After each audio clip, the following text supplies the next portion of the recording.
Halo teman-teman, kami dari kelompok 236 akan melakukan presentasi mengenai final project Data Business Analysis The Look E-Commerce. Kelompok 236 beranggotakan 1. Yustika Sulistyowati, roles Ketua Kelompok Departemen Marketing.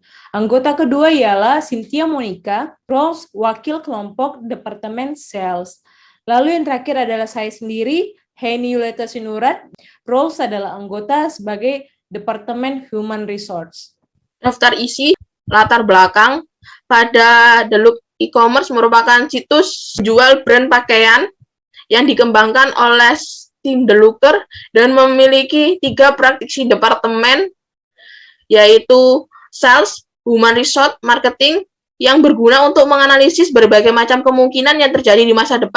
Selanjutnya, metodologi. Pada Departemen Sales memiliki metodologi forecasting time series yang bertujuan untuk memprediksi jumlah return barang 2 tahun ke depan. Pada Departemen Human Resource menggunakan metodologi regresi dengan tujuan menemukan kinerja terbaik pada pekerja perusahaan Deluxe. Pada Departemen Marketing menggunakan metodologi clustering yang bertujuan untuk meningkatkan user agar user Deluxe bisa mengalami peningkatan.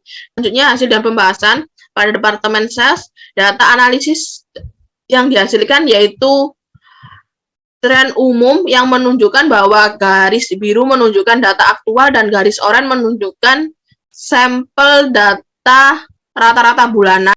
Decomposite seasonal memiliki 4 komponen, yaitu diamati, trending, musiman, dan sisa.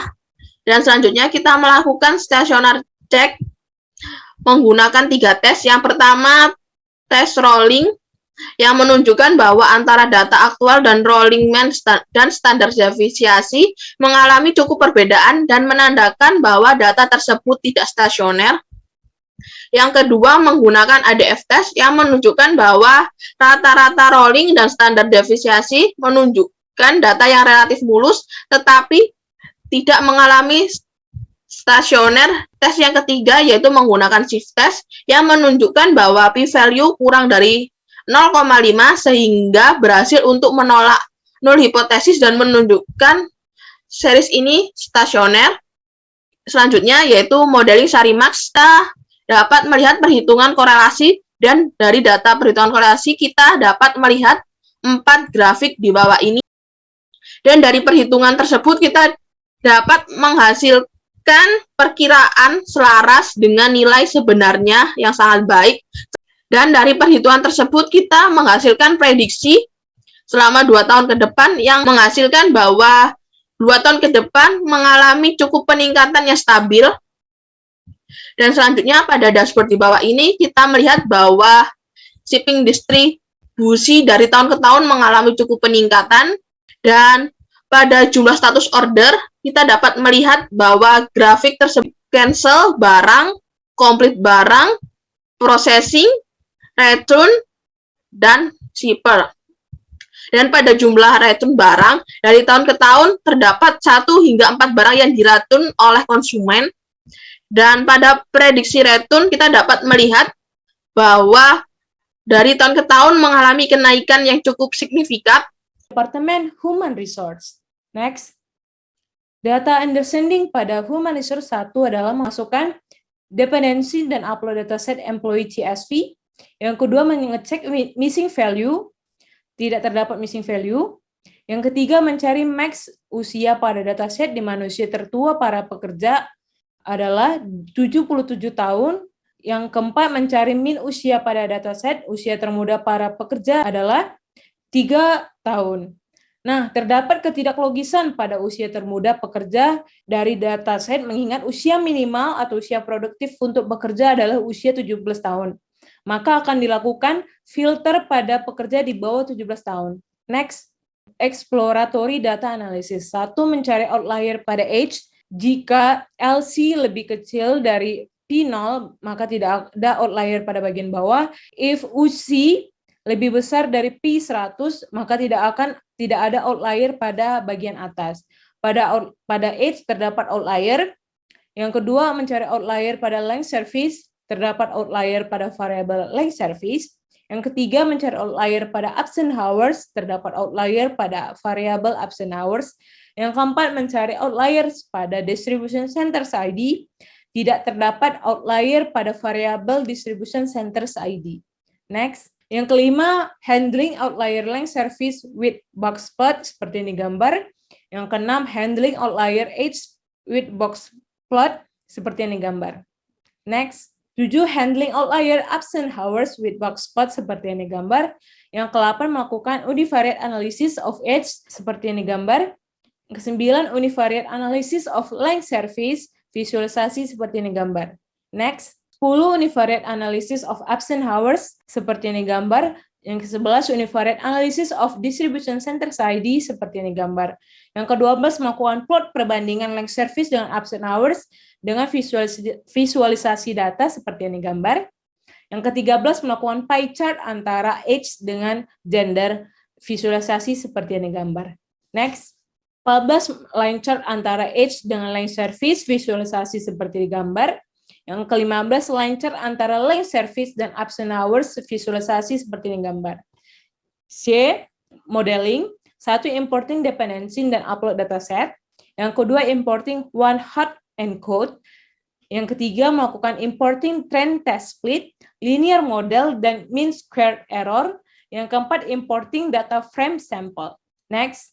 Kelima, menentukan variabel X dan Y, seperti yang tertera, variabel X adalah length service dan age, variabel Y adalah absent hours. Yang keenam, variabel X seperti yang digambar. Yang ketujuh, melakukan running X train, X test, Y train, dan Y test seperti yang digambar.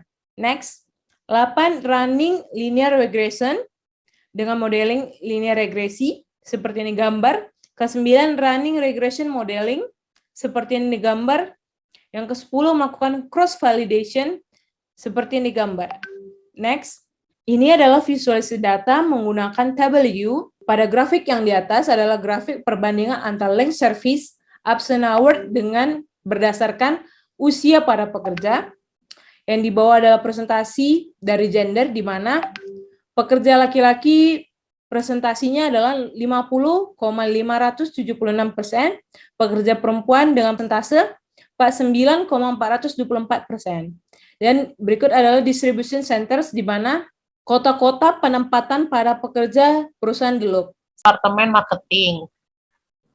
Di sini itu ada berikut visualisasi data users dengan menggunakan age. Di sini ada kurva grafiknya, umur, age, pelanggan users Deloitte. Ini ada hubungan data users, age, dan gender, yaitu hubungannya itu sama ya, antara female dan male-nya. Di sini adalah tampilan pie chart dari data users, yaitu di sini ada persentase pie chart-nya. Di sini ini ada model clustering ke data marketing. Di sini untuk tableau departemen marketing menggunakan clustering juga. Di sini ada all cluster, di sini ada peta map-nya. Di sini kita bisa lihat traffic distribution-nya mengalami penurunan. Dan gender distribution-nya kita bisa lihat di sini antara female dan male-nya. Untuk age, umurnya kita bisa lihat di sini naik turun. Kesimpulan, pada Departemen Sales memiliki kesimpulan yang pertama, dalam 2 tahun ke depan, barang yang direturn mengalami kenaikan. Selanjutnya, pada Departemen Human Resource, ketahui bahwa kinerja para pekerja perusahaan Deloitte dapat dikatakan tidak baik atau buruk, dapat dilihat dari grafik absent hours yang meningkat di setiap length service atau lama kerja dan usia. Pada Departemen Marketing memiliki kesimpulan yang pertama, dapat meningkatkan user Deloitte. Selanjutnya, saran pada Departemen Sales yang pertama, mengurangi barang yang kurang diminati dan membuat diskon untuk barang yang kurang diminati. Selanjutnya, pada Departemen Human Resource memiliki saran, perusahaan Deloitte diharapkan untuk lebih fokus dalam meningkatkan kinerja para pekerja di setiap kota penempatan. Apabila memiliki pegawai yang sudah berusia lanjut, diharapkan perusahaan mendiskusikan dengan pekerja tersebut apakah masih produktif untuk bekerja atau tidak. Selanjutnya, pada Departemen Marketing memiliki saran melakukan promosi di media sosial. Sekian presentasi dari kelompok kami, kurang lebihnya mohon maaf. Wassalamualaikum warahmatullahi wabarakatuh.